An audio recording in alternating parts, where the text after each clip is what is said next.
girl. 101 teams and counting.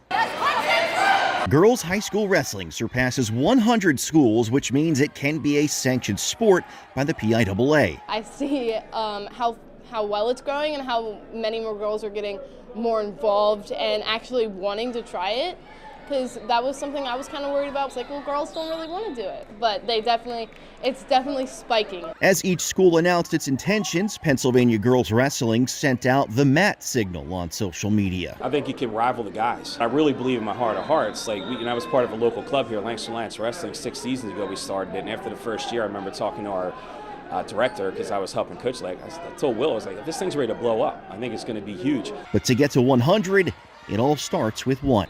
Somebody had to make that first move, and I think that's where Mr. Mitchell, our AD, was like, if we can just get one school to buy in, we'll move forward and get more involved. Even from 20 plus years ago, we knew that there was interest, but it just was, I've told people, it's just ahead of its time. I started off doing jiu-jitsu, and suddenly I was in the car and they were driving up to McCaskey and like, okay, go get a girls wrestling flyer. And I was just like looking at them like, what?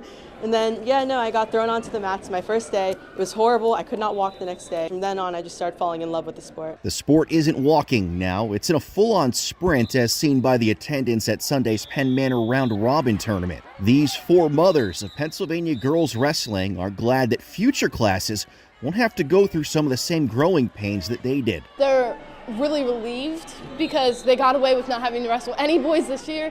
So next year they're not going to have to wrestle a boy or have to deal with it or the stress or anxiety that may come from it.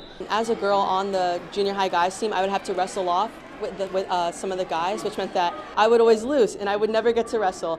And they would jag the girls that did not have matches. They would jag them everywhere, and we never got to wrestle at all. Of the 101 teams, almost a quarter are from right here in District 3. And it's a safe bet that when a state title is eventually on the line, a local team will be in contention. But the school season, that PIAA medal, that's just the thing. You know what I mean? That's what everybody kind of hangs their hat on, whether it's girls basketball, field hockey, football, baseball, you name it. Every sport you can think of, that PIAA medal is what everybody wants to hold for their high school career. Alex Cawley, Fox 43.